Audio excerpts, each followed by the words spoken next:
President Donald Trump yesterday had police gas peaceful protesters in order to get a photo op. Now, this is following, of course, an incredibly ominous speech from the Rose Garden, where the president, of course, addressed some of the protests around the country. So I want to give you some of what he said. All right. So he said, "We cannot allow the righteous cries and peaceful protesters to be drowned out by an angry mob. The biggest victims of the rioting are peace-loving citizens in the poorest communities. And as their president, I will fight to keep them safe. I will fight to protect you." Now, I'm giving you that part because there's a lot. This speech was fairly large. I'm not going to give you the whole thing. But I stress these points based on what happens next, right? Or in the timeline of things, actually what happened before he gave the speech. Now, he said, "I am your president of law and order and an ally of all peaceful protesters." Well, to be fair, that's only if you are holding an AR-15 and a MAGA hat. He continues by saying, "Today I've strongly recommended to every governor to deploy the National Guard in sufficient numbers that we dominate the streets." So we are essentially martial law, right? In its own way. So bring out the National Guard, he says. Have it police all the streets. Great. Fantastic. Mayors and governors must establish an overwhelming law enforcement presence until the violence has been quelled. You remember when right-wingers thought that President Obama was going to do something like this? And we're like, you guys are crazy. No, he'd never do something like this. And then he didn't. But now we have Donald Trump that is actually doing that. Come on, man. You're kidding. All right, no. He continues. I'm also taking, hold on. He said, "If a city or state refuses to call in the National Guard, then I will deploy the United States military and quickly solve the problem for them." He says, "I'm going to unilaterally send in the troops." Insane. He said, "I am also taking swift and decisive action to protect our great capital, Washington, D.C. What happened in this city last night was a total disgrace. As we speak, I am dispatching thousands and thousands of heavily armed soldiers, military personnel, and law enforcement officers to stop the rioting, looting, vandalism, assaults, and the wanton destruction of property." So, okay. He says, I stand with the peaceful protesters, but I'm sending in the troops, right? So it's a bit of a dichotomy, right? So now I give you all that stuff. Again, this is what he actually said. So I'm honest with you about that. He says, I'm an ally of all peaceful protesters, unless, of course, they're blocking his way to get to a photo op, as you're about to see. Because right before Trump was making his speech, you had officers literally charging peaceful demonstrators and going after them, launching tear gas and using rubber bullets, attacking them. They even went after the press. In fact, there was an Australian camera crew that was reporting. And this is actually from their feed. Take a look. You're outside the White House where Donald Trump is about to speak. It's getting a bit tense.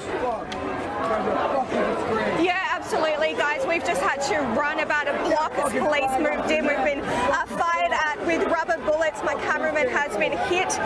We've also seen tear gas being used. Here we go. They're moving through again. This is exactly what it looks like. Exactly what it looks like. We're just staying safely. Oh. Whoa. Oh. Amelia, can you hear us? Amelia, are you okay? Or your cameraman? Hello, Amelia. The police just charged at Amelia and our 7 News cameraman there, and looks like a policeman just punched our cameraman. Which is interesting because they're not discriminating between protesters and the media here. Amelia, can you hear us yet? I'm an ally to all protesters. Right. And that, I don't know her name, right? That reporter was saying, well, they're not really distinguishing between protesters or the media. Meaning, and of course that tracks when you hear Donald Trump literally call press the enemy of the people, right? And look, I got problems with mainstream corporate news. You guys know this.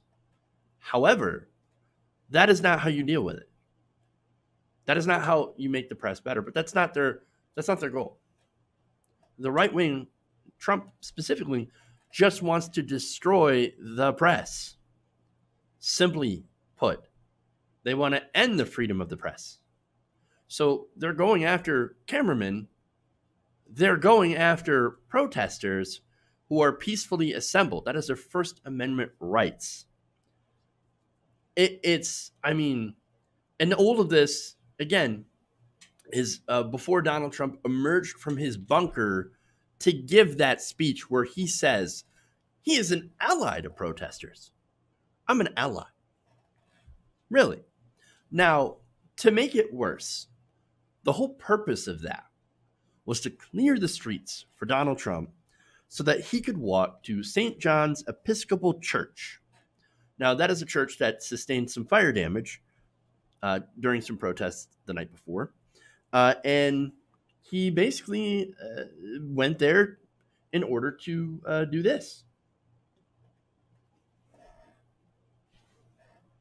He's even holding it upside down. I'm not kidding. You can see it. You can see it. He's holding it upside down. I mean, the greatest Bible knowledge. I'm the greatest Bible president ever. I'm the strongest and the bravest. Even though I was literally just in a bunker on Friday and I had the police clear out nonviolent protesters. Guy's ridiculous.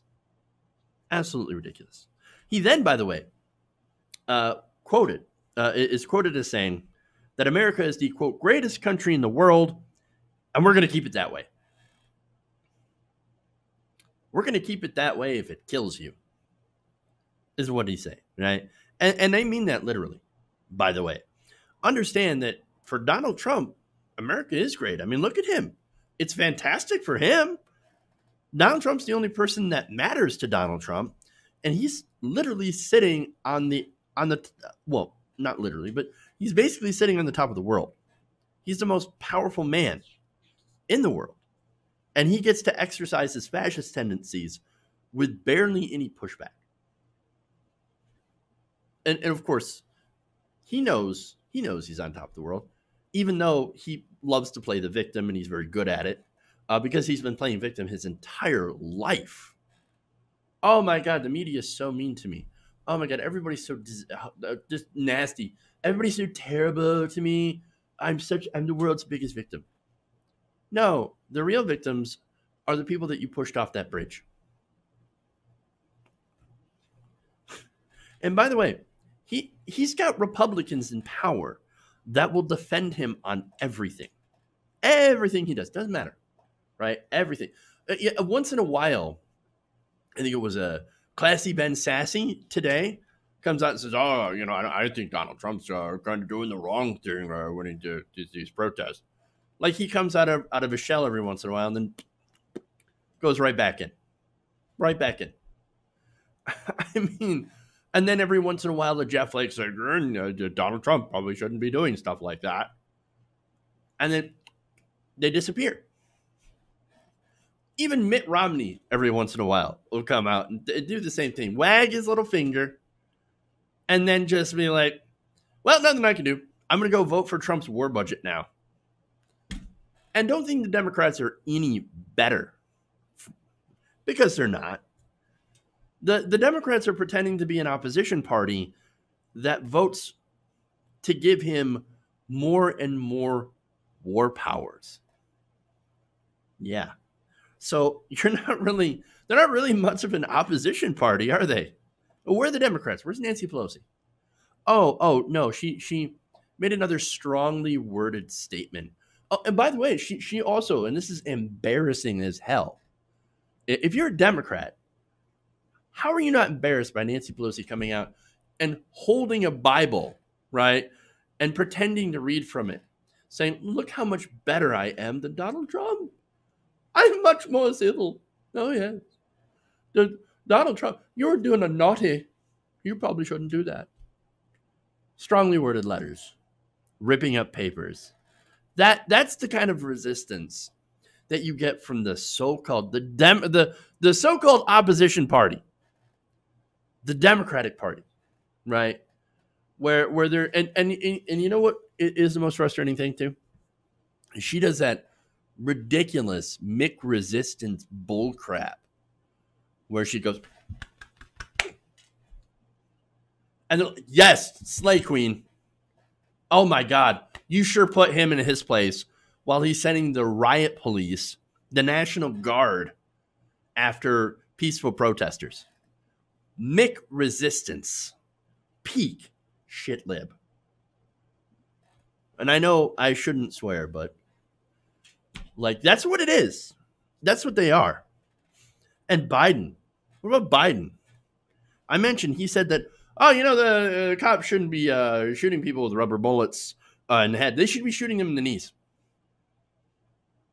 Or with normal bullets. They should just shoot them in the leg.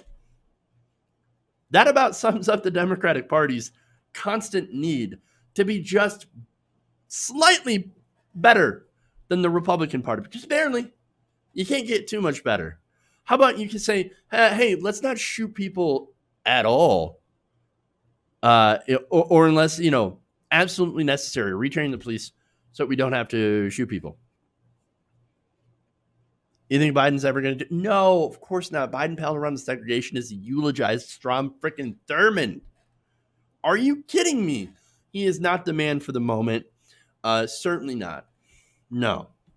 We've got a fascist in office who is using force against peaceful protesters so that he could just get a damn photo op in front of a church. For a religion he barely believes in.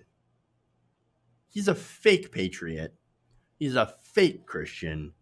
He's a fake president, but a real danger. Hey guys, hopefully you enjoyed that free video. Now I'm going to have to ask you a favor.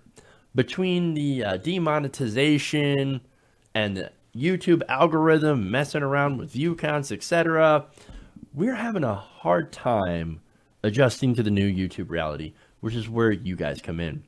See, we have a Patreon, patreon.com/TYTNation, set up to help us rely on you guys, the viewers, instead of big corporate ads. Look, you know the show. You know how I'm not in favor of big corporations anyway. So help us transition away from relying on the ad model to pay the bills and sign up to be a patron, patreon.com/TYTNation. That goes a long way to help us keep the lights on. And you guys will know that you're supporting independent, progressive media.